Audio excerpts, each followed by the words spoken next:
सीधा जंप लगाते वेदव्यास जी, तो हमको भी उसके साथ जंप लगाना पड़ेगा। फिर पराशर कहाँ गए, क्या हुआ, वेदव्यास कैसे बड़े हुए, इसका कहीं जिक्र नहीं है। सीधी बात। तो पहले आई सर्जक की जन्म कथा, फिर सर्जक को सर्जन करने की प्रेरणा कहां से मिली, ये कथा आती है। ध्यान से सुनिए। हाँ, मजे की बात यह है कि एक महान पिता और एक परम प्रेमिका, निष्कपट प्रेमिका, ऐसे दो आत्माओं के द्वारा एक तीसरी आत्मा पृथ्वी पर आई, वो भगवान वेदव्यास। एक बार सरस्वती तट व्यासा, सरस्वती के तट पर शम्याप्राश नाम के आश्रम में भगवान वेदव्यास लोकहित की दिव्य मन आशा बैठे बैठे सोच रहे थे। क्या सोच रहे थे? लोकहित की दिव्य मन आशा। दिव्य आशा होती है। मजे की बात है, मैं कभी दो चार लोग होते तो सबको दौड़ाती हूँ, एक को एक काम सौंपू, दूसरे को दूसरा सौंपू। क्षणिक कभी किसी को ऐसा भी लगता है कि माँ बहुत दौड़ाती है, लेकिन इसके पीछे एक ही मेरा ध्येय होता है कि हम जब तक जिंदा हैं, जब तक वाणी जिंदा है, जब तक बोल सकते हैं, देख सकते हैं, तब तक लोक कल्याण का कुछ कार्य हो जाए। ध्येय यही होता है और कुछ नहीं। वेदव्यास जी का ध्येय लोकहित की दिव्य मन आशा। आशा थी मन में, इच्छा थी, लेकिन कैसे इच्छा? लोकहित की, लोक कल्याण की मन में एक दिव्य आशा जन्मी कि कलयुग आ रहा है, माहौल खराब हो रहा है, संतान माता पिता की आज्ञा में नहीं है, साधु संत ऋषि मुनियों के नाम पर सब जगह ढोंग चल रहे हैं।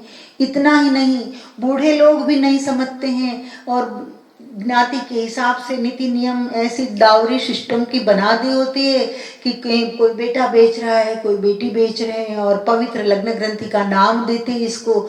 चारों ओर देखते हैं, माहौल पूरा निराशाजनक है, कहीं भी से आशा का किरण नहीं दिखाई दे रहा है, कोई सच्चा बंदा नहीं दिखाई रहा है। और खोज कर रहे वेदव्यास कि मैं क्या करूं, किससे मिलूं तो मेरा ये लोक कल्याण का कार्य हो, लोगों का कल्याण होने लगे, लोग जागे, लोग समझे, मनुष्य मनुष्य बने।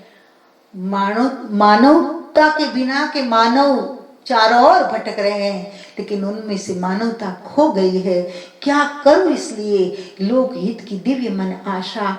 तब भगवान वेदव्यास ने वेदों के विभाग करने का सबसे पहला काम किया। पहले तो एक ही वेद था, फिर 4 वेद बने। वेद विभाग किन्न मुनिराया, 4 रूप में कर बहुदाया। वेद का विभाग किया। पैल को, अपने 4 शिष्यों को अलग अलग 4 वेद देते हैं। पैल को ऋग्वेद देते हैं, ऋग्वेद का ज्ञान। जैमिनी को सामवेद का ज्ञान देते हैं। वैशंपायन को यजुर्वेद का ज्ञान देते हैं और सुमंतु को अथर्ववेद का ज्ञान देते हैं। प्रसंग आगे बढ़ता है। वेदव्यास जी सोचते हैं कि मेरा पुत्र तो बचपन से चला गया है तपश्चर्या के लिए, क्या करूं मैं, कुछ समझ में नहीं आ रहा है। मेरा पुत्र होता तो शायद लोक कल्याण के कार्य में मेरी सहायता हो जाती, काम मुझसे आसान हो जाता। अब मैं भी वृद्ध होने आया हूं। सोचते क्या करें। द्वापर सरस्वती के तट व्यासा, लोक धर्म हित अति उदासा।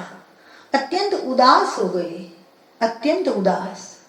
आंखों में से आंसू बहते हैं कि समाज के लिए कैसे समाज का उद्धार हो, कैसे समाज का कल्याण हो, मैं क्या करूं। सरल सुलभ मार्ग पुनि सोचा। इसमें से, इतने में से नारद जी वहां से गुजरते हैं। वेदव्यास का हृदय दग्ध है, दुखी है। सरस्वती के तट पर अपने आश्रम में बैठे हैं। वेदों के विभाग किए, बहुत विस्तार किया, चारों पुत्रों को वेद दिए भी, उसका प्रचार भी शुरू हो गया। फिर भी हृदय शांत नहीं होता है, क्योंकि वेदव्यास को पता था कि वेद को हजम करना, पचाना, समझना ये साधारण मनुष्य का काम नहीं है। साधारण लोग बहुत होते और असाधारण लोग गिने चुने होते।